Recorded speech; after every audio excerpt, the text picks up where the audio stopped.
ले जाएंगे। देह धरे कर यही फल भाई, भजिए राम सब काम विहाई। सब कामों को प्राथमिकता न देते हुए प्रभु की भक्ति को प्राथमिकता दो, यही शरीर को प्राप्त करने का परम फल है। त्रेता के एक बंदर को पता है शरीर क्यों मिला है। बंदर की बात छोड़ दीजिए, त्रेता में जो पक्षी रहते थे उन पक्षियों को पता होता था शरीर क्यों मिला है।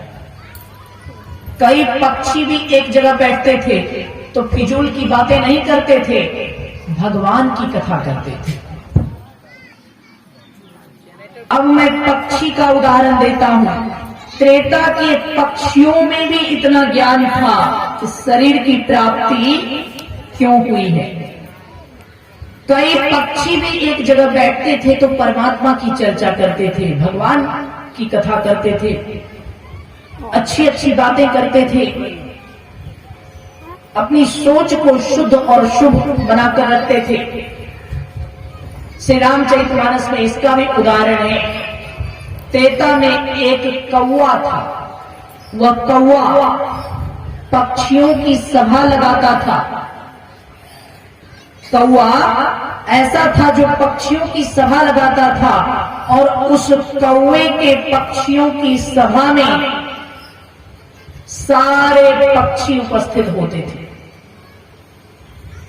जितने भी पक्षियों की प्रजातियां होती है, सब भिन्न भिन्न प्रकार के, नाना प्रकार के पक्षी वहां उपस्थित होते थे। और पति भक्ति सजीवन बूटी, परमात्मा श्री राम की भक्ति जीव के लिए संजीवनी बूटी के समान है। जैसे मृत संजीवनी समय पर मिल जाए तो मृतक को जीवित कर सकती है, ठीक उसी प्रकार परमात्मा की भक्ति यदि समय रहते हमें प्राप्त हो जाए तो हमारी मृत चेतना को जीवंत कर सकती है, हमारे मृत संस्कार को पुनः सिंचित कर सकती है, हमारे मृत आत्मा की भक्ति जीव के लिए संजीवनी बूटी के समान है। उसी कौवे को आज आप लोग किस नाम से जानते हैं? उसी कौवे को आज आप लोग किस नाम से जानते हैं? काक भुसुंडी जी महाराज। एक साधारण कौवा भी भगवान की भक्ति करते करते इतनी प्रतिष्ठा पाता है कि उसको काक भुसुंडी जी महाराज कहते हैं। महादेव भगवान शिव भी पक्षी का रूप बनाकर उसी कौवे के पास जाकर उससे नीचे बैठते थे। वो कौवा ऊपर बैठता था और भगवान शिव उसके नीचे बैठकर उस कौवे से सत्संग और हरि कथा को सुना करते थे।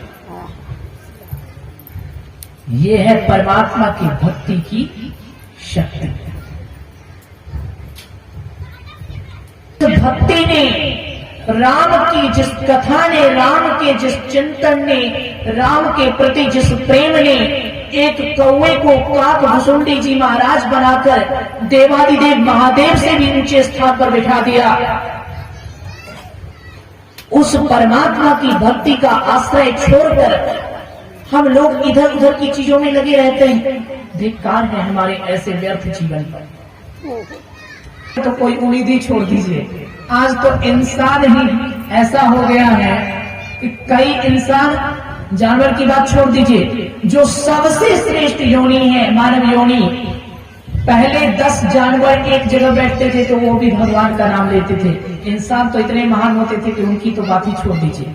और आज के समय में स्थिति यह है, इंसान भी 10 इंसान एक जगह बैठ जाएं तो परमात्मा की चर्चा नहीं करेंगे। कोई कहेगा मेरा बेटा इतना कमाता है, कोई कहेगा मेरा पोता इतना कमाता है, कोई कहेगा मैंने इतनी जमीन खरीद कर रख दी, कोई कहेगा मैंने ये कर लिया, कोई कहेगा मैंने वो कर लिया।